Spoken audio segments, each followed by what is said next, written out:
All right, welcome back to ABA exam review and our latest set of BCBA exam practice questions. We're going to go through this set of questions together and break them down. If you're new to the channel, welcome. If you're returning, welcome back. Please like and subscribe.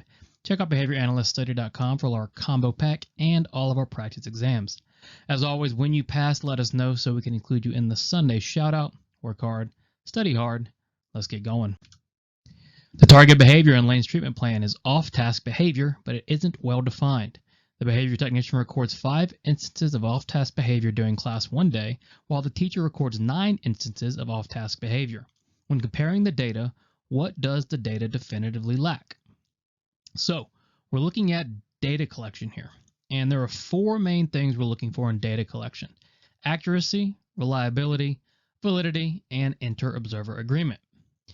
Accuracy says we're measuring exactly what is occurring. So we're accurately capturing what the behavior is doing, how many times, how long, etc. Reliability says we can measure the same thing over and over again reliably. Validity says we're measuring the correct behavior. And inter-observer agreement says 2 or more people are taking and getting the same results when they're taking data. So what are we definitively missing here? What do we know we're missing? Well, we know the target is off task. One behavior tech records 5 instances of behavior, while the teacher records 9. Now, is this data inaccurate? Well, we're not sure because we don't actually know how many times the behavior occurred.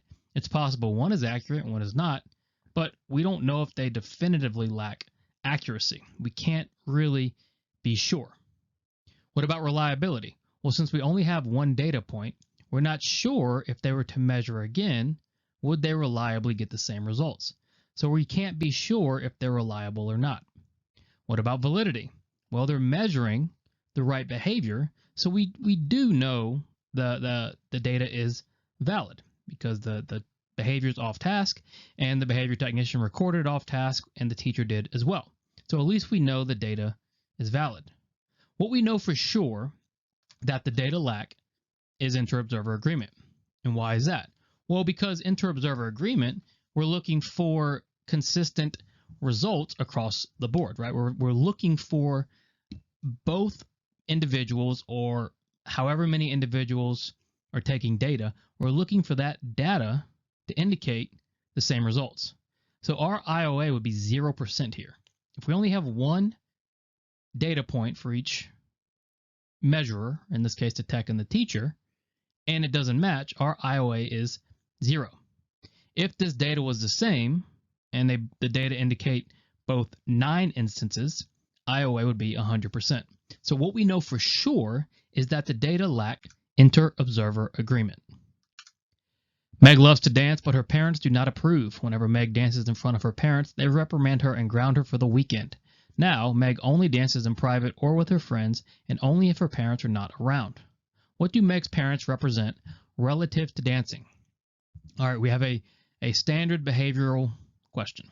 And with our behavior questions, we need to know antecedents, consequences, is something being punished, is something being reinforced, and we need to know specifically what the question is asking about. And this question is specifically asking about Meg's parents relative to dancing. So we need to look at the relationship between Meg's parents and dancing. What we know is Meg likes to dance. Her parents do not approve. When Meg dances in front of the parents, what do? They reprimand her and ground her for the weekend. So looks like some sort of punishment procedure, or at least they're attempting to decrease Meg's dancing. Now, Meg only dances in private with her friends and only if her parents are not around, meaning she's now avoiding dancing in front of her parents. And why? Well, because if she does, the parents are signaling that something is or isn't available.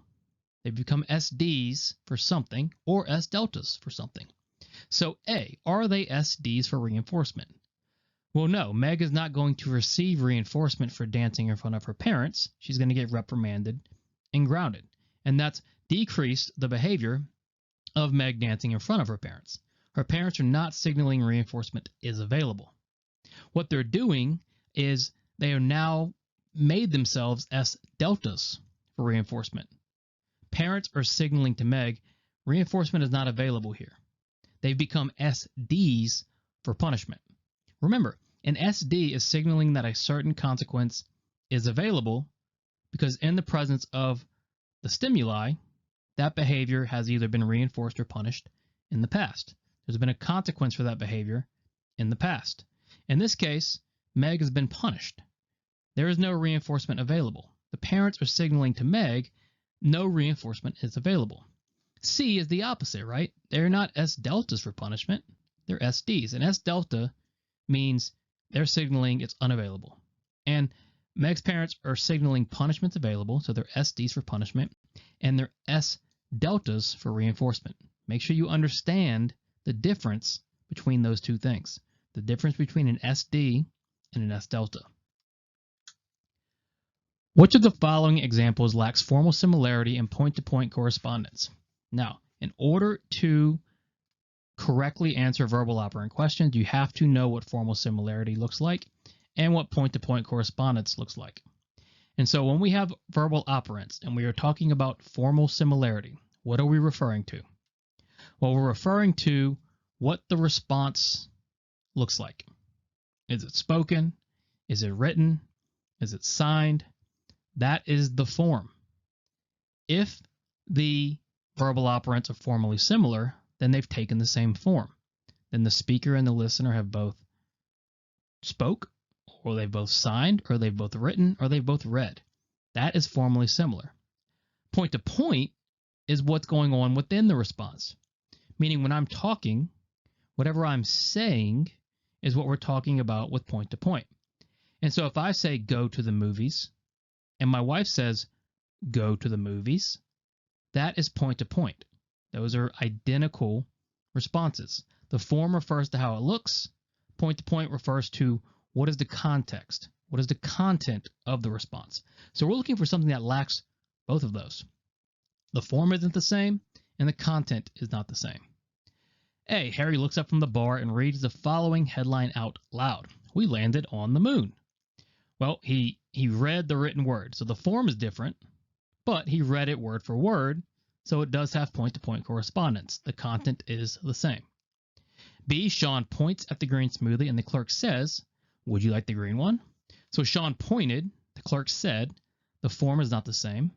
Sean pointed, clerk said, would you like the green one? Content is different, meaning it lacks formal similarity, and it lacks point-to-point.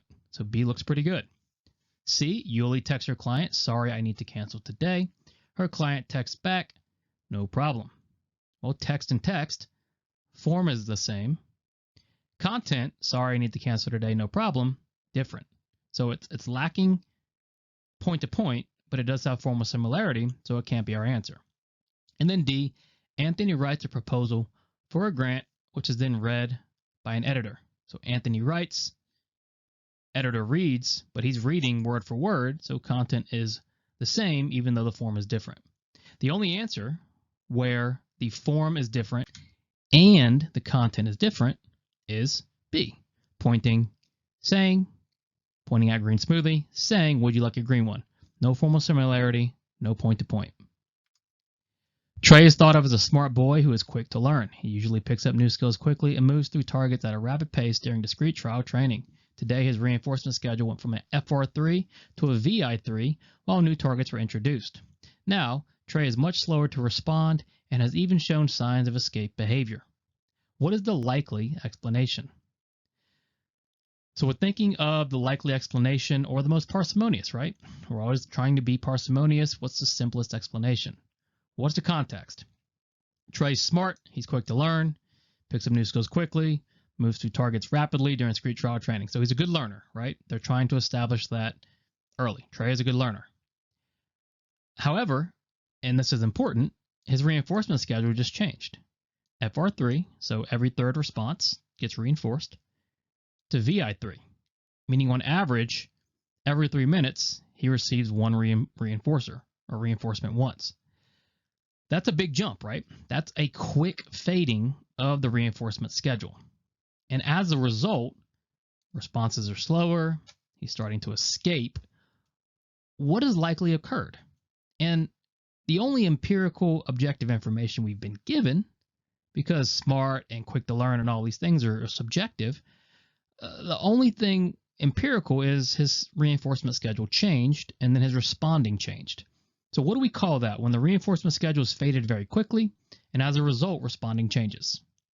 A, the new targets are too difficult. Well, that's very subjective, right?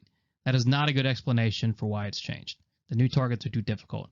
Not a good behavioral explanation. B, ratio strain is impacting tray. Yeah, most likely, right? Ratio strain occurs when the reinforcement is faded very rapidly and too much too quickly. That's likely what occurred here. C, tray is experiencing an extinction burst. Unlikely, right? He's slower to respond. He's starting to escape. That's not really signs of an extinction burst because there's no maladaptive target behavior here necessarily that's increasing, right?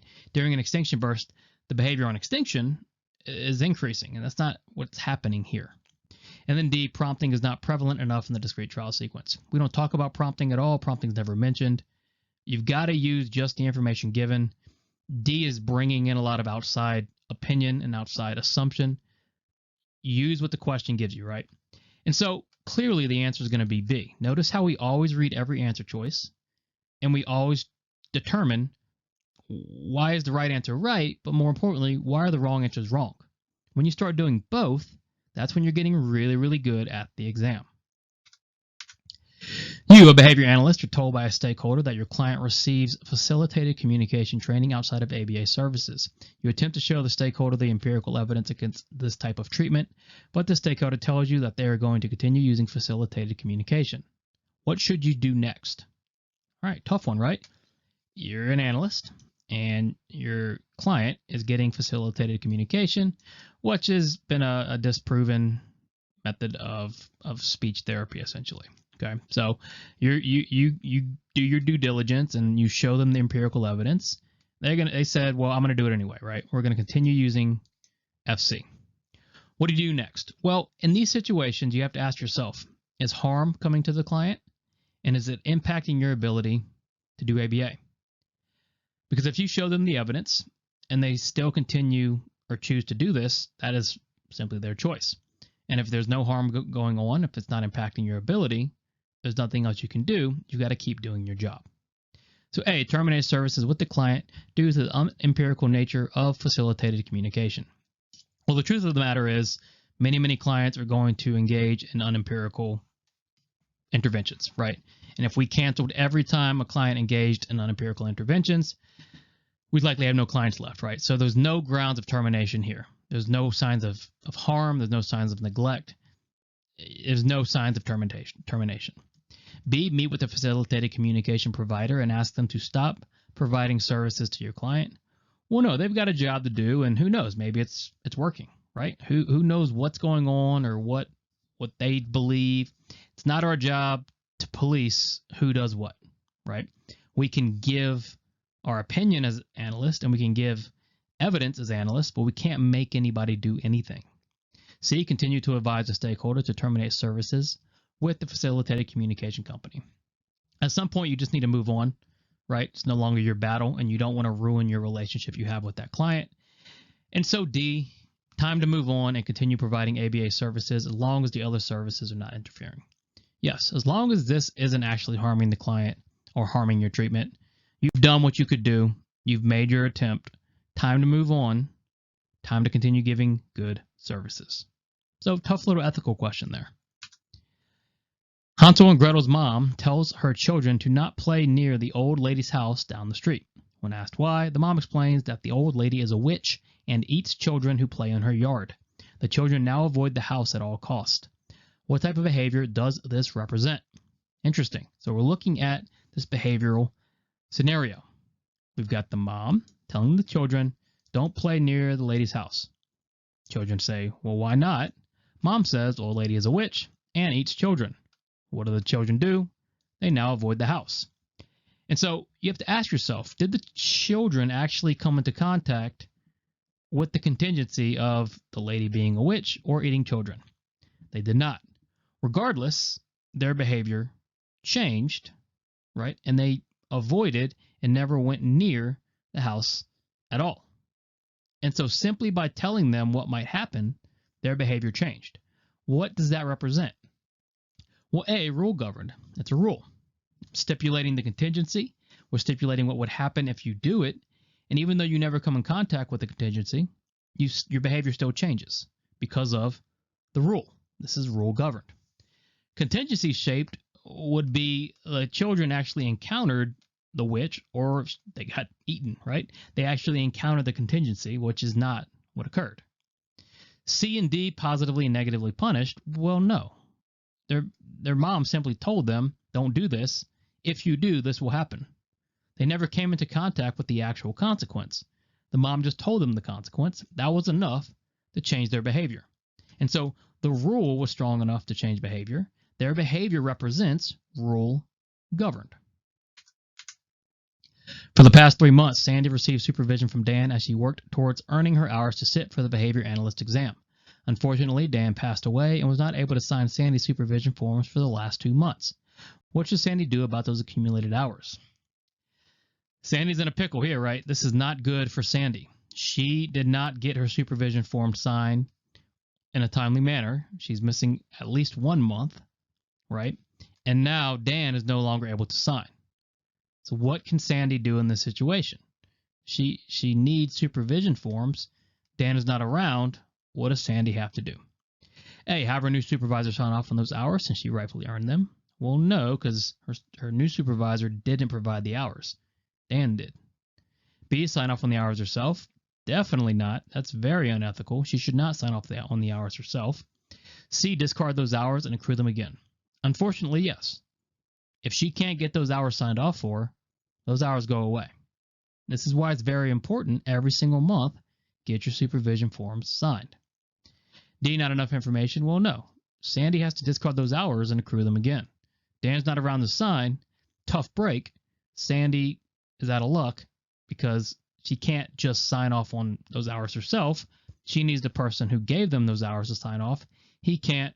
It's time to move on. Discard those hours, accrue them again. Excellent. Thank you for watching. BehaviorAnalystStudy.com. Check it out for all of our study materials. As always, let us know when you pass. Work hard, study hard. See you soon.